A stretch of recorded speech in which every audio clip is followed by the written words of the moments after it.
Alors bonjour à tous, aujourd'hui on se retrouve dans une petite capsule vidéo pour que je vous explique qu'est-ce qu'une vitesse et à quoi elle sert, et puis aussi comment la calculer. Alors ici, qu'est-ce qu'une vitesse déjà? On va partir d'une situation très simple. On a deux cyclistes, le cycliste 1 et le cycliste 2, qui doivent chacun rejoindre un drapeau. Donc le drapeau 1 et le drapeau 2. Le cycliste 1, vous voyez, il est à 5 mètres du drapeau. Et le cycliste 2, lui, est à 10 mètres. Et on va se poser une question très simple, c'est quel est le cycliste le plus rapide? Alors, ce que vous allez me dire, qui va être évident, c'est que le cycliste 1 va rejoindre son drapeau dans un temps plus court que le cycliste numéro 2. Et c'est logique. Mais est-ce que ça veut vraiment dire qu'il est plus rapide? Eh bien non, parce qu'en vérité, le cycliste numéro 2 a plus de distance à parcourir. Donc on ne peut pas comparer la vitesse simplement en disant que le cycliste 1 arrive à son drapeau dans un temps plus court, donc qu'il est plus rapide que le cycliste 2. Parce que la distance n'est pas la même. En fait, ce qu'il faut qu'on fasse, c'est qu'on regarde pour un temps précis, par exemple, on regarde pour une seconde, combien de mètres le cycliste numéro 1 a parcouru et combien de mètres le cycliste numéro 2 a parcouru. Et à ce moment-là, on va pouvoir comparer la vitesse de chaque cycliste et donc savoir quel est le plus rapide. Donc en fait, la vitesse, ça a une utilité pour comparer, par exemple, et savoir, par exemple, quel moyen de locomotion est le plus rapide, etc. Mais pour ça, il faut une distance précise et surtout un temps qui est toujours le même. En fait, on va regarder le nombre de mètres ou de kilomètres, donc la distance, qui est parcourue pour un temps. Alors, la vitesse, elle s'exprime en plusieurs unités. On a d'abord les mètres par seconde. Ça, c'est l'unité qui est souvent utilisée en physique-chimie. Ça veut dire qu'on va parcourir, par exemple, si on a un exemple de 30 mètres par seconde, ça veut dire qu'on va parcourir 30 mètres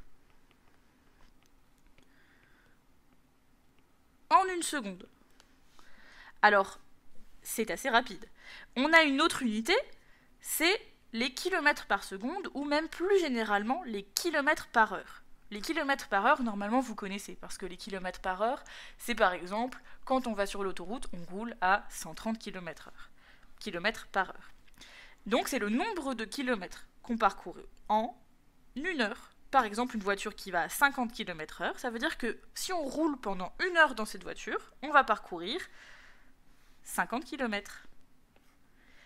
Alors maintenant, comment calculer cette vitesse? On a une formule. La vitesse, c'est égal à la distance parcourue divisée par le temps qu'il faudra pour parcourir cette distance. Alors un petit exemple, si je vous dis que vous parcourez en marchant 5 km en 30 minutes. Alors déjà, c'est assez rapide. Vous allez plutôt courir. Vous parcourez 5 km en 30 minutes. Et maintenant, moi, je voudrais savoir votre vitesse. Alors, en kilomètres-heure. Donc il faut déjà... Alors on a des kilomètres, tout va bien, mais par contre on a des minutes. Alors ces minutes-là, on va les remettre en heures. Je sais que 1 heure, c'est 60 minutes. Et là, je n'ai que 30 minutes, c'est-à-dire 2 fois moins, puisque 60 divisé par 2, ça nous fait 30. Donc on a 30 minutes. Ça veut dire qu'on a une demi-heure. 30 minutes, c'est une demi-heure, ça vous le savez.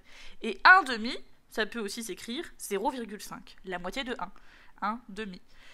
Donc on a 0,5 heures. Ça veut dire qu'on a parcouru 5 km en 0,5 heures. Donc ici, la distance, c'est 5 km. Et le temps, donc la distance c'est D, le temps c'est T, c'est 0,5 heures. Et donc j'écris ici 5 km divisé par 0,5 heures. Et si vous faites le calcul, ça va vous donner 10 km par heure. Donc votre vitesse, c'est 10 km par heure. Et maintenant, pour terminer, comment est-ce qu'on peut calculer une distance vis-à-vis d'une vitesse? Par exemple, je vous dis que votre vitesse, c'est 6000 mètres par minute. Votre vitesse, c'est 6000 mètres par minute. Donc m/min. M pour mètre, slash pour la division et min pour minute. Donc vous avez une vitesse. Alors, on ne sait pas dans quel moyen de transport vous êtes, mais bon, ce n'est pas la question. Et moi, je vous demande quelle distance vous allez parcourir en 10 secondes. Alors, pour savoir ça, vous avez vu que j'ai construit un tableau de proportionnalité. Dans la première ligne, j'ai mis le mot distance et j'ai rajouté entre parenthèses l'unité, ici mètre. Et dans la deuxième ligne, j'ai mis le mot temps et ici, entre parenthèses, j'ai rajouté l'unité qui sont les secondes. Alors, moi, je vous ai demandé la distance qu'on parcourt en 10 secondes, donc à une vitesse de 6000 mètres par minute, je rappelle. Alors ici, j'ai noté mon 6000 mètres. Et ici, je vais noter le temps le temps que ça me prend pour faire mes 6000 mètres. Je sais que c'est 1 minute, mais je le veux en secondes. Et 1 minute, je sais que c'est 60 secondes. Et maintenant, je vais noter ici, à côté du temps, 10 secondes, puisque c'est le temps pendant lequel moi je vais me déplacer, pour ensuite calculer la distance que j'aurai parcourue pendant ces 10 secondes. Alors, comment je vais faire? Ici, je vois que pour aller de 60 à 10 secondes, j'ai divisé par 6. Si je fais 60 divisé par 6, ça me fait 10 secondes.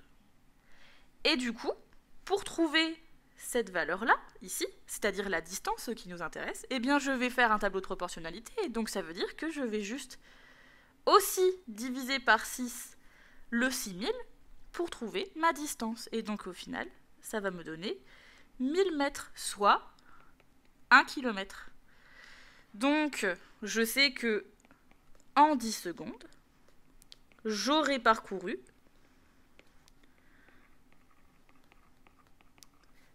1 km, c'est-à-dire 1000 mètres. Donc vous voyez que si je vous donne une vitesse, vous pouvez calculer une distance, et si je vous donne une distance et un temps, vous pouvez calculer une vitesse.